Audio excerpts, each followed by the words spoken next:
अस्सलाम वालेकुम स्टूडेंट्स, आज का टॉपिक है types of covalent bond. Depending upon the number of bond pairs, covalent bond is classified into following 3 types. Number of bond pair के बारे में प्रीवियस लेक्चर में डिस्कस किया कि ऐसे इलेक्ट्रॉन जो बॉन्डिंग में पार्टिसिपेट करेंगे उन्हें बॉन्ड पेयर कहा जाता है। अब उन नंबर ऑफ बॉन्ड पेयर पे डिपेंड करते हुए कोवलेंट बॉन्ड को कितनी टाइप्स में डिवाइड किया गया वो डिस्कस करेंगे। सबसे पहले है single covalent bond.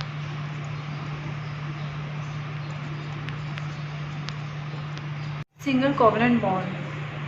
When one electron is contributed by each bonded atom, one bond pair is formed and forms a single covalent bond. It is indicated by a single line between two atoms. इसकी examples देखते हैं कि किस तरह से electron जो है contribute कर। एग्जांपल्स, नंबर 1 एग्जांपल है क्लोरीन। क्लोरीन की इलेक्ट्रॉनिक कॉन्फ़िगरेशन आपको पता है, तो इसके अगर electron dot and cross formula से शो करें तो इसके 7 इलेक्ट्रॉन आउटर मोस्ट शेल में होंगे। ये 7 इलेक्ट्रॉन इस क्लोरीन के हैं और इसके इलेक्ट्रॉन क्रॉस से शो करेंगे, क्योंकि केमिस्ट्री में इलेक्ट्रॉन की distribution co dot and cross formula से शो किया जाता है ताकि दोनों के इलेक्ट्रॉन्स का प्रॉपर पता चल सके। यहाँ पर इसके इलेक्ट्रॉन्स को क्रॉस से और इसके इलेक्ट्रॉन्स को डॉट से शो किया गया है।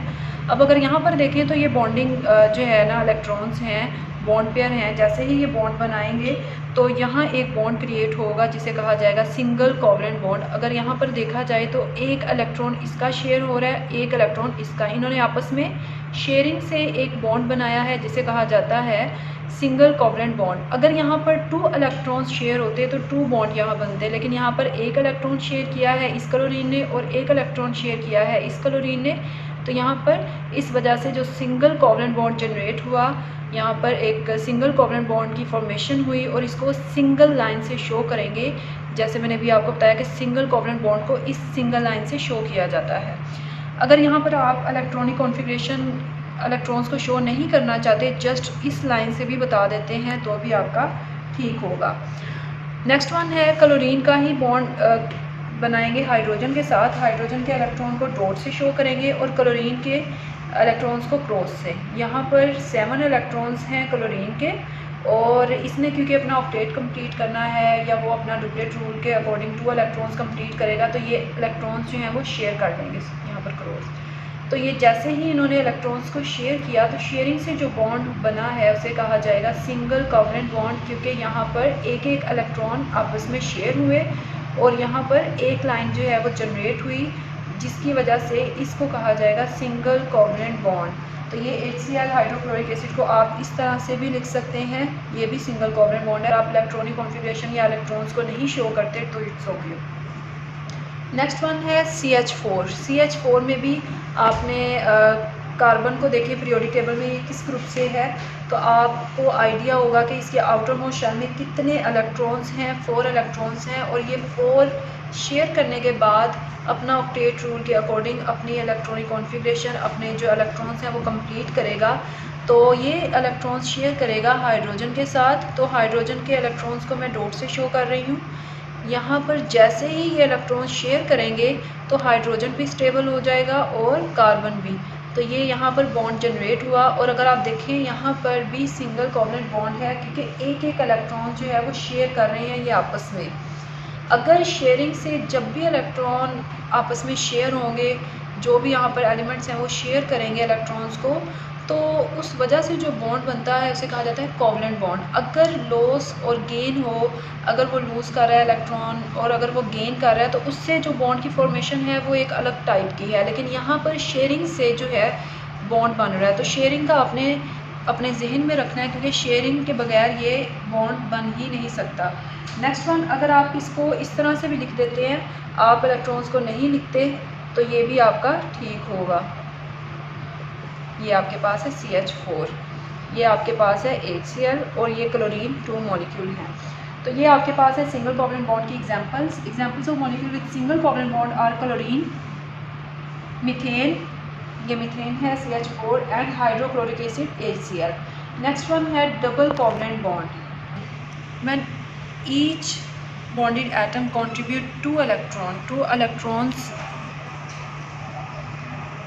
two bond pair are shared and a double covalent bond is formed. It is indicated by double line between two examples.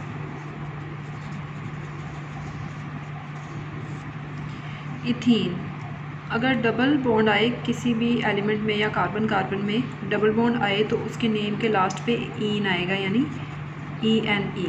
तो यहाँ पर आपके पास एग्जांपल है इथीन की। इथीन डबल कोवलेंट बॉन्ड जो है उसकी एग्जांपल है किस तरह से कार्बन और कार्बन में डबल बॉन्ड जनरेट होगा, किस तरह से two bond pair are shared and a double covalent bond is formed, carbon carbon. अब ये यहाँ पर टू इलेक्ट्रॉन्स शेयर करेंगे, इनके इलेक्ट्रॉन्स जो हैं वो लिख लेते हैं। एक 4 इलेक्ट्रॉन्स हैं इनके आउटर मोस्ट शेल में। तो यहाँ पर ये 2 इलेक्ट्रॉन्स इस तरह से शेयर करेंगे और इनके दरमियान में डबल बॉन्ड जनरेट होगा। अब यहाँ पर ये जो इलेक्ट्रॉन्स हैं ये हाइड्रोजन के इलेक्ट्रॉन के साथ बॉन्डिंग करेंगे, तो इस तरह से इनका बॉन्ड जनरेट होगा और इथीन का स्ट्रक्चर जो है वो कंप्लीट हो जाएगा।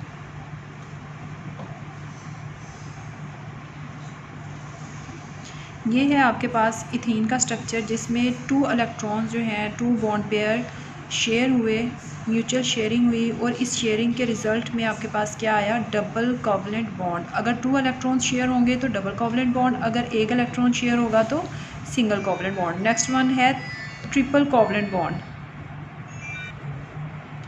When each bonded atom contributes 3 electrons, 3 bond pair are shared and a triple covalent bond is formed. It is indicated by 3 lines. Ethyne, ethyne में carbon 3 bond pair 3 electrons share करेगा और उसकी वजह से जो बॉन्ड बनेगा उसे कहा जाएगा ट्रिपल कोवलेंट बॉन्ड। यहाँ पर कार्बन के आउटर मोस्ट शेल में 4 इलेक्ट्रॉन्स और 4 इलेक्ट्रॉन्स इन्होंने म्यूचुअल शेयरिंग से जो 3 इलेक्ट्रॉन्स जो हैं उन्होंने एक दूसरे के साथ शेयरिंग की और शेयरिंग से जो बॉन्ड जनरेट हुआ उसे कहा जाएगा ट्रिपल कोवलेंट बॉन्ड। अब यहाँ पर हाइड्रोजन जो है वो भी अपना इलेक्ट्रॉन्स अपना डुप्लेट रूल जो है वो पूरा करते हुए यहाँ पर इलेक्ट्रॉन्स शेयर कर रहा है, क्योंकि इन्होंने स्टेबल करना है और स्टेबल अपने आप को करने के लिए ये अपना ऑक्टेट कंप्लीट करेंगे और इलेक्ट्रॉन्स को शेयर करेंगे। तो ये आपके पास है इथाइन। जैसे ही ट्रिपल बॉन्ड आएगा तो जो भी आपके पास नाम होगा उसके लास्ट पे आएगा YNE, ethyne. By this mutual sharing of valence shell electron, each of the contributing atom attain the octet और nearest noble gas electronic configuration और उससे ये स्टेबल हो जाएंगे और बॉन्ड जो है वो कंप्लीट हो जाएगा। तो ये हमारे पास था कोवलेंट बॉन्ड, इसकी टाइप्स और इसका जो इलेक्ट्रॉनिक कॉन्फ़िगरेशन है, इलेक्ट्रॉन किस तरह से शेयर होंगे, बैलेंस शेल क्या है, ये सारा मैं प्रीवियस लेक्चर में बहुत डिटेल से बता चुकी हूँ। अगर किसी को भी इसमें कोई इशू है या कन्फ्यूजन है कि ये नहीं समझ आ रहा तो उससे पहले आप लोग वो लेक्चर जो है अच्छी तरह से देखें, आपको जो इलेक्ट्रॉनिक कॉन्फ़िगरेशन है और शेयरिंग है वो ज़्यादा ईजीली समझ आएगी। Thank you so much for watching.